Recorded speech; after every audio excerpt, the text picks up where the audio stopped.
Welcome to Kazinform News Agency. Today we have a special guest, the President of Slovenia, Nataša Pirc-Musar. Your Excellency, thank you for joining us today. Thank you for the invitation. I'm honored. Madam President, your visit to Astana is the first official visit of the President of Slovenia to Kazakhstan in 15 years, and that signals a strong commitment from both Astana and Ljubljana to deepening bilateral political dialogue and economic cooperation. Could you elaborate on what the future holds for the relationship between Slovenia and Kazakhstan, and also has the newly opened embassy in Slovenia of Kazakhstan given its additional momentum?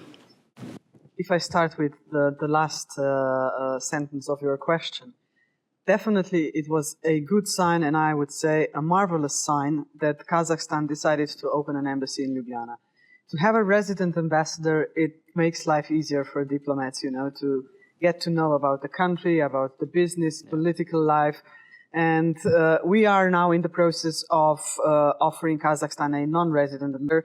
Of course, I do hope that your country understands that being a country with a population of 2 million, we cannot have an embassy in every country on this planet, so we have to prioritize. But to offer a non-resident ambassador, which is not going to cover Kazakhstan from other countries. For example, now your country is covered from Moscow, from Russia, but there is going to be one person, a so-called roving ambassador, who will be totally dedicated only to Kazakhstan. So this is what we will offer in the near future. It's in the process. But first of all, I would like to say thank you to your president, Mr. Tokayev, to invite me to Kazakhstan. We've met for the first time when I was a president only for half a year in New York at the General Assembly in United Nations. And we had a really, really informative and content-full conversation on bilateral level. And this was the time when I said, well, Kazakhstan is a very interesting country. To be honest, politically wise and economically wise, geographically small countries do have to be more open-minded than the superpowers. Slovenia is currently holding a non-permanent seat at the Security Council. So we are aware of what is going on in the world. But of course, we are also aware that Slovenia, being a member of the European Union, and European Union is the third strongest economy in the world.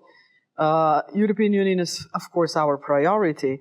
But I often say Slovenia is not a lonely island in the middle of the ocean. We have to cooperate with other nations. And my main motto is, if we are politically well connected, and we do not have any open questions with Kazakhstan, and we have diplomatic relationships for 33 years already, so it makes life easier also for the economy. To have a good economy, that means that you can also have a good social welfare state. That's a synergy that we are, striking for. And to have, firstly, as I said, good political relationship, we can open many doors for businesses. And this is the reason why I'm here.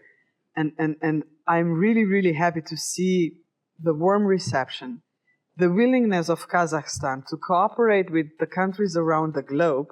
And I think that we are quite like-minded in this regard. Kazakhstan is, of course, 10 times bigger than Slovenia. You are the leader in Central Asia regarding the economy. You try to keep to a neutral political position right now in this very multipolar, crazy world, if I may say. So I do admire your president and your country with the wisdom that you do possess in these hard moments that the planet Earth is facing.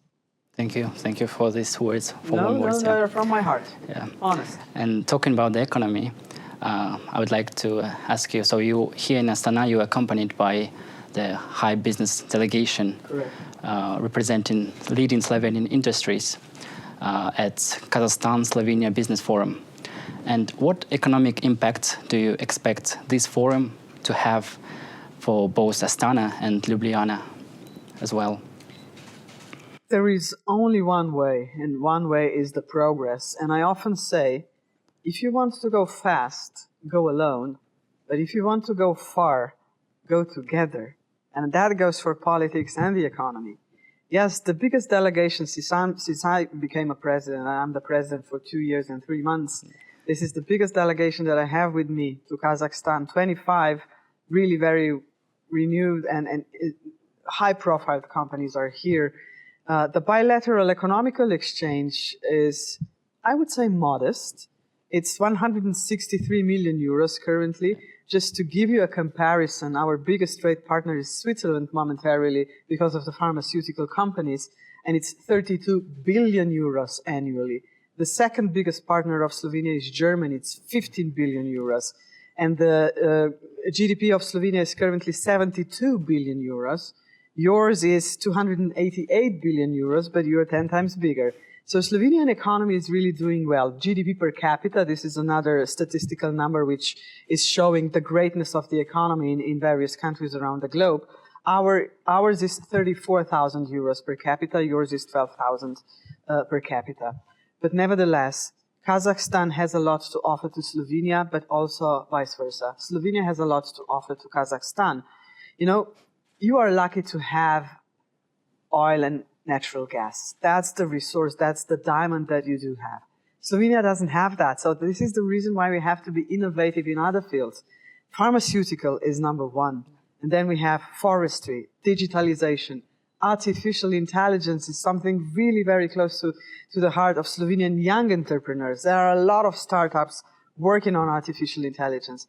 And today, I visited the Artificial Intelligence Hub in Astana, and also the financial center of Astana, the international one.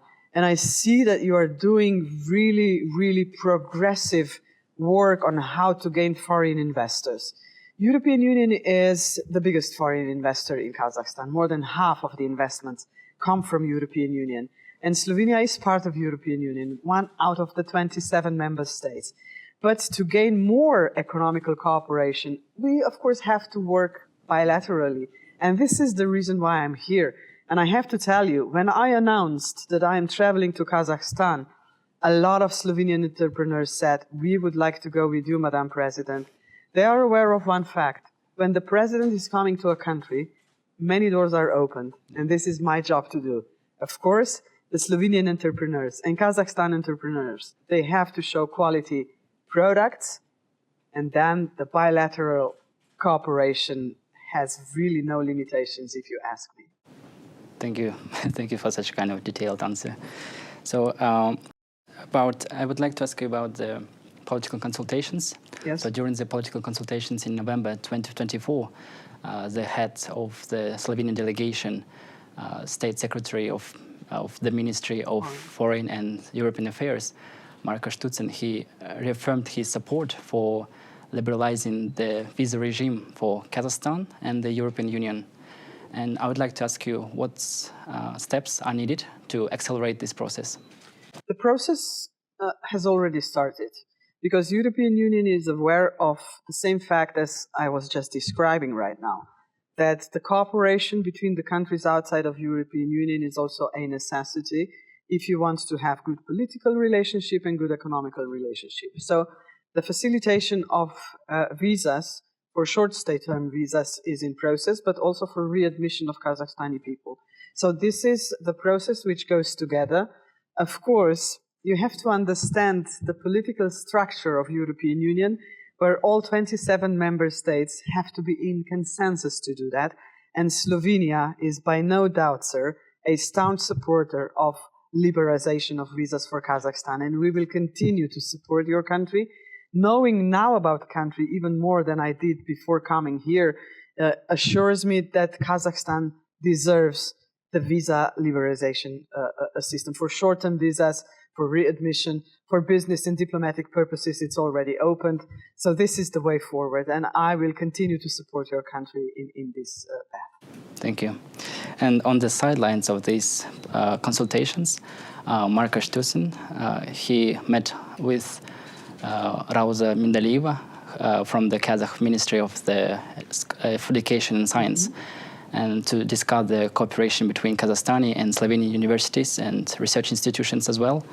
So what developments can we expect in this area? And I would like to ask you about the plans to open the branches of Slovenian universities in Kazakhstan as well.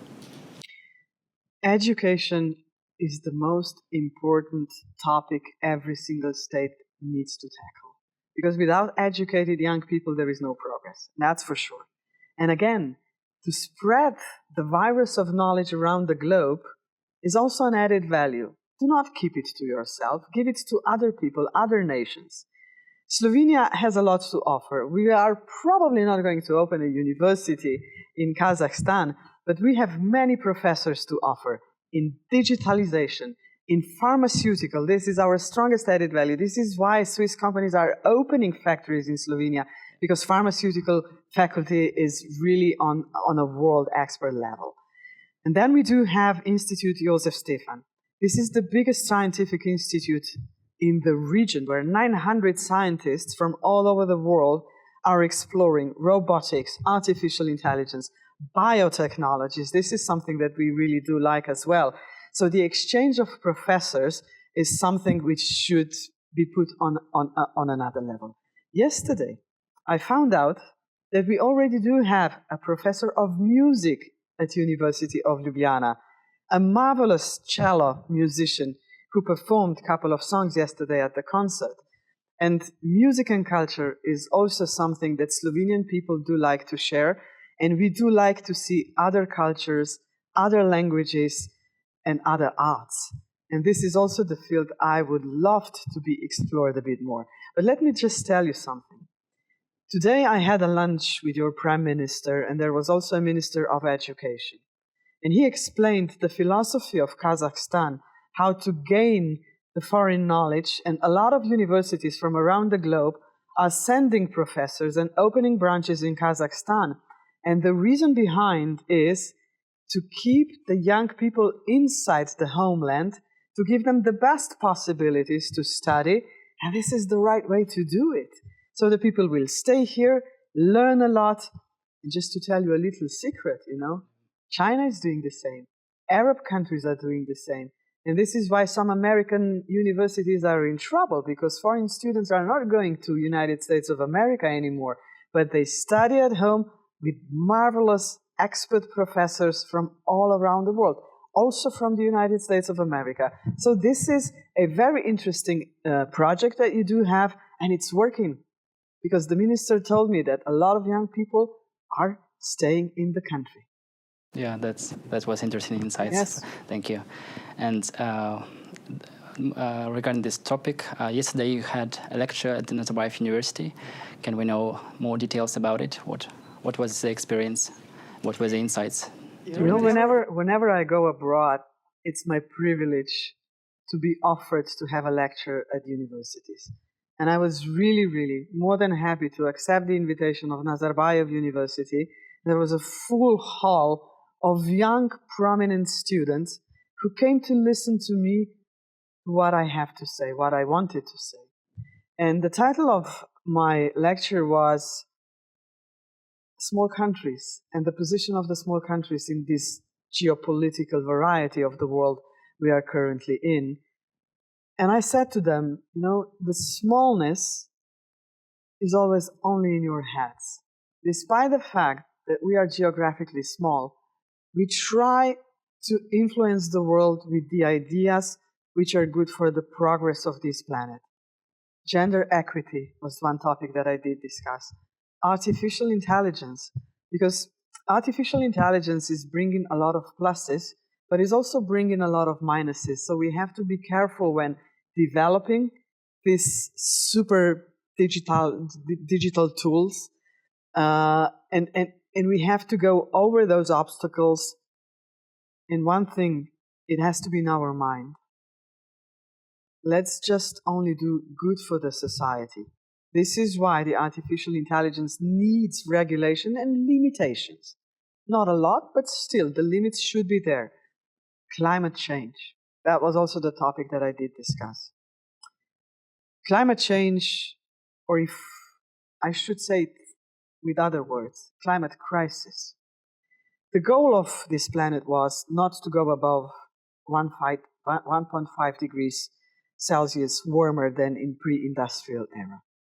Last year in November, we crossed that line, so we are over 1.5 degrees Celsius. This is not okay. And despite the fact that the G20 countries, 4 European countries among them, are producing 80% of all carbon dioxide emissions, that doesn't mean that the rest of the 20% of the countries of this planet should just watch, step aside, and see what's going to happen inside the G20 countries. No, every single country, even better, every single person on this planet should put a tiny little stone into the mosaic of the green planet that we need to preserve. So this is what Slovenia is doing. And I would like to ascend one special topic, bees. You know, those tiny little animals do produce every third spoon of your food on the whole planet. So because of the pollution, the bees are close to extinct. And this is something we must not allow to happen. And Slovenia was working a lot on the World Bee Day inside United Nations. And 20th of May is today the World Bee Day. You should say thank you to Slovenia. And this was really a beautiful project. We call it Bees for Peace also, you know. Green agendas, as I mentioned before, Slovenia was one of the couple of countries which suggested to United Nations to have a human right to a clean and healthy environment. So that was also our success. We also work a lot on gender equity. Together with Mexico and Spain, I'm a staunch supporter of so-called gender alternation project inside the United Nations. I don't know whether you know, sir, but next year we are going to have 80th General Assembly of the United Nations. Do you know how many times a woman was presiding this body? 4 times. So only 4 women were getting that job. And that's not fair, because women do represent half of the potential of this planet. And whenever I discuss a feminist foreign politics, if you want me to say so, whenever I discuss gender equity, I never have in mind that the men should have less, but the women should have equal opportunities. This is what we are striving for. And just to mention one more thing, in 80 years of the United Nations, we didn't have a women Secretary General. So that's another goal that I am looking at. And I do hope that Kazakhstan is going to be supportive in that way. So, you know, smallness is in your hands. But if you want to be vocal about the things that matter, the size does not matter. So if you believe in something, just do it. That's the motto that I do. Thank you. And talking about bees, was it the main topic during your visit to school? So you had something like lecture with school children here in Astana in school. Could you also talk about it? It was a beautiful moment that I had with your kids. You know, they were drawing sketches, paintings, pictures of bees. I brought pictures of bees and honey from Slovenia, from the municipality that I live in, Domžale. So they were pictures of Domžale pupils hanged on the walls of your school, and then the pictures of your pupils. And they prepared a beautiful cultural program for me. But when I had a little tiny short lecture, what I said to them, take care of bees and take care of nature. Because that's the future for you, the generations behind us. And every single thing that you can do to preserve the planet is a plus. Despite the fact, if it's a tiny little step, it's a step forward towards sustainability, circular economy, you know, and green agendas, fighting against pollution, minimizing carbon dioxide, renewable energies to be, you know, boosted in every single country. I did have a discussion about this also with your distinguished president, Mr. Tokayev. He understands green agendas. He really does. And I really do hope we will have many opportunities in the future to discuss the topics which are important for this planet. Of course, the wars are not doing us any good. You know, currently there are 55 armed conflicts around the globe, which is the highest number after the Second World War. And this is why, and this is again connected to, you know, geographically small-sized countries, why I do believe in multilateralism. Because this is the only way to go forward. Big superpowers have also big and super big obligations towards the people of this planet. But inside the United Nations, there is one country, one vote. 20% of the members of the United Nations out of 193 are small island countries of this planet. They're losing their territory because they are sinking because of climate change. And they have a voice in United Nations. This is why it is so important to nurture the UN. And your president used to work for the United Nations in Geneva. He understands why the multilateralism is so important. And Slovenia, now being in the Security Council, is very vocal about the things that matter. Very vocal. So I do hope that United Nations are going to stay as the multilateral fora, the only one we have, the global one. So this is what I believe in, and this is what I will always be vocal about. And what are the prospects for strengthening this unique platform as the United Nations to foster this global cooperation? This often what, as you mentioned, our president, Kasim Tokayev, often highlights the unique global role of the United Nations. Yeah. What kind of prospects for strengthening for? You know, sometimes it looks like that United Nations are in a lot of trouble. And they are in a lot of trouble. For the last 25 years, we are discussing the reform of the United Nations. We were never successful. And the reason is because you cannot have a reform without the unified voice of the P5 countries, the countries which do hold a permanent seat at the Security Council with veto powers. Sometimes, you know, I do have a feeling that we do have a kind of a hybrid war in the Security Council in New York, because the countries are using the veto to support the political friends in various political groups. What I do see is something that I do not like. So we have to discuss more into the fundamentals the reform of the veto powers of the Security Council. You know, my idea is you can never use a veto when the mass atrocities are in question. That's totally unfair. And the pure legal hygiene is that the country, which is debated at the Security Council as a problem, should not have a right to vote, be it non-permanent or permanent seat country in the Security Council. So there is a lot to debate, a lot to think about, and we have to remember that the United Nations were established after the Second World War, the most brutal war we faced in centuries. Very brutal. And the P5 countries, the countries with the permanent seat and the veto powers, are the countries who were the winners of the Second World War. You know, many countries around the globe were hesitating to give them the veto powers. But we trusted them because we thought that they are aware of the fact that having a peace and stability is something that we have to work really hard on. This is not the case today. And I would really like to see this organization to be strong again, to have strong blue helmets, peacekeeping forces, and to have limited veto powers. Without that, we're going to be in troubles again and again and again. Thank you. Yeah, and let's move earlier. Earlier, I would like to change the topic to the culture. Earlier, you mentioned Slovenian music, and yesterday we learned that you love the music of Dimаш Kudaibergen.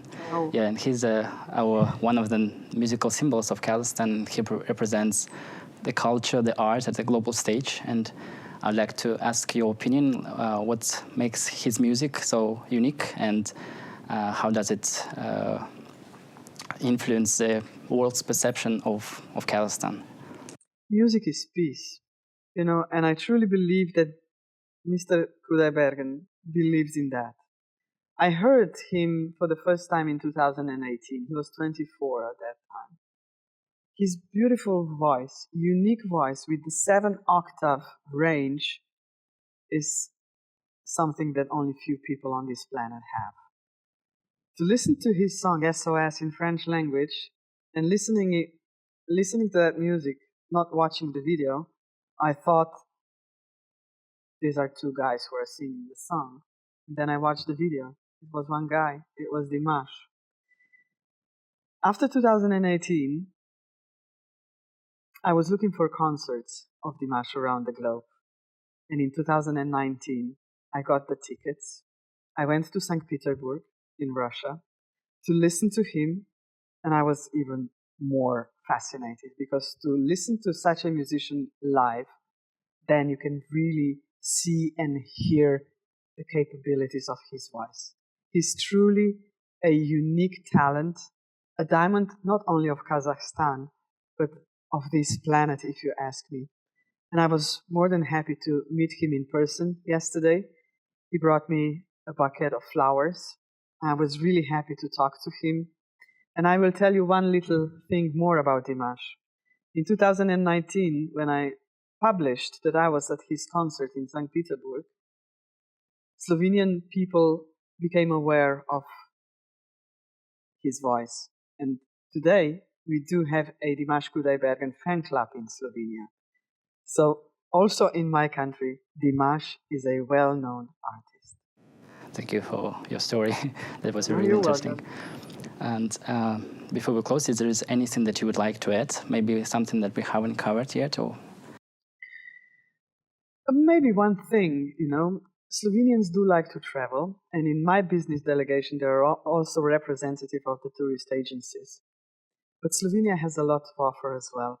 I hope that now that you know that me as a president was here in Kazakhstan, do a little search on the internet to see the beautiness of my country as well. So I really do hope that in the near future, the people from Kazakhstan will come to Slovenia to explore the country. And just one data, 58% of my country is still covered with forests. We are called the green treasure of Europe, the lungs of Europe. So that's what we are. that's great. I hope so. It will be like that. It will be. I'm pretty sure it will be. Your Excellency, thank you for coming here, for your great interview. It was an honor for me to have a great discussion with you. No, the honor was all mine. Thank you for giving me the opportunity, and all the best to Kazakhstan and Kazakhstani people. Thank you, Allah. Thank you.